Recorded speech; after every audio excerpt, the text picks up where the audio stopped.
Elica Le Bon does a fantastic job here of putting into context the massacre going on in Syria right now, which the whole world is being silent to. They're only consumed about Gaza. What about this massacre going on in Syria right now? And there's so many other atrocities going on, which are many of them far larger than what's going on in Gaza. Well, when we have the historical context, then we can actually understand what motivates the quote unquote humanitarians to advocate for a cause. Here's how she explains it.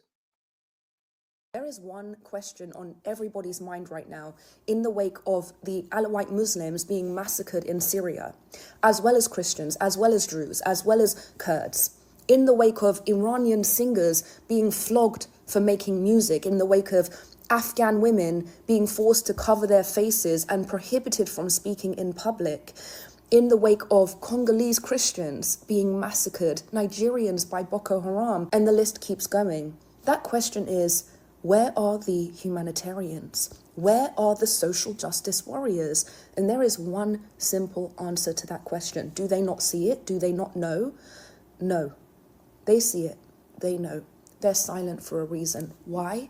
Because on the other end of that are Islamists, and Islamists are their ally. Are you ready to do this deep dive? Because by the end of this video, you're going to understand everything about their silence. So to understand where we are today, we're going to need to do a little bit of background. It begins with the Soviet Union, which was established in 1923. Now, why was the Western left so enamored by communism and Marxist revolutions and the Soviet Union? It's very simple, because you first have to understand what is the ideology of Western leftists. Their ideology is anti-Americanism, anti-Westernism. Now, that's not necessarily the words they use. What they use are anti-colonialism, anti-imperialism, anti-war.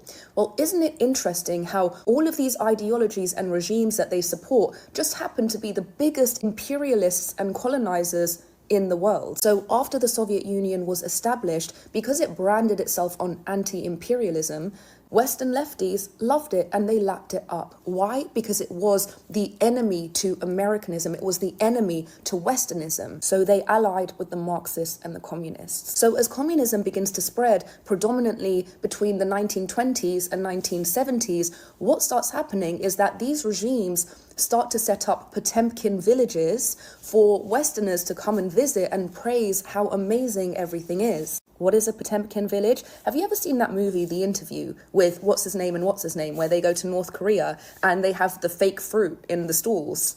It's essentially a fake village that's created to provide an illusion to the outside world that what's happening in that country is magnificent, when in fact what's really happening is death, devastation, and destruction. So it begins with Westerners traveling to Stalin's USSR, where at the time the Russian proletariat and Ukrainian farmers were being starved en masse in one of the biggest man-made famines in history, where millions and millions and millions were being killed or died under these collectivization policies. There was also the Great Purge, or the Great Terror, where within a period of 2 years, Stalin massacred up to 1.2 million Russian dissidents, putting people in concentration camps, in gulags, in labor camps. And guess what the Western leftists were saying when they were visiting these Potemkin villages?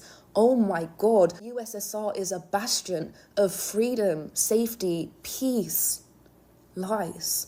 It didn't stop there. The pattern just continued as Mao was massacring millions and millions of Chinese in the Laogai, which was essentially a re-education reform camp, which up to 50 million Chinese passed through, terrorized, murdered. And guess what the Western leftists were saying upon visiting Mao's Potemkin villages? You step into a world of safety, stability, enthusiasm, clean streets, clean talk, and positive thinking. Meanwhile, Mao had been responsible for the deaths of 70 million Chinese. Can you just put that into perspective? It didn't stop there. They would visit North Vietnam and talk about how remarkable it was under the communist regime. They would talk about Fidel Castro's Cuba, despite the fact that 2 million out of 11 million Cubans had fled, while Castro sent helicopters to drop sandbags on Cubans fleeing in shark-infested waters. Guess what the Western leftists were saying? Viva la revolution. What's to be understood from all of this? the Western leftists would always support the enemies of America and the enemies of the West, even when it meant supporting totalitarian, authoritarian, communist regimes. And then you say, well, but those were Marxist and communist leftists, so of course they supported Marxism and communism out in the world. How does that bring us to Islamists? I'll tell you how. Even though Islamists and leftists aren't technically ideologically aligned, they are aligned in one thing and one thing only, and that is their hatred for the West. So they aren't ideologically aligned, but they're aligned in their goals. So just as the left would try to cover up the disaster of communist regimes, so too do they continue to cover up the disaster of Islamist regimes. What do they get out of their alignment with the Islamists? Well, they see the Islamists as the reactionary force that's going to destroy the West. So once the Islamists bring down our Western systems, then the leftists believe that they're going to be able to implement their Marxist systems, not understanding that the Islamists would kill them all in the end anyway, which is exactly what happened in Iran in 1979, when the leftists collaborated with the Islamists to bring Khomeini's regime to Iran. And guess what Khomeini did as soon as the revolution was successful? Killed all the Marxists and the leftists. But here's what's essential. Because of that collaboration, because of that anti-Westernism, because of that anti-Americanism, the leftists must continue to make the Islamist regimes look like the good guys. That means no matter what they see in Iran, they're not going to say a word. Syria, they're not going to say a word. Afghanistan, Sudan, Nigeria, not going to say a word. But I just want to quickly add the point that it isn't just the leftists.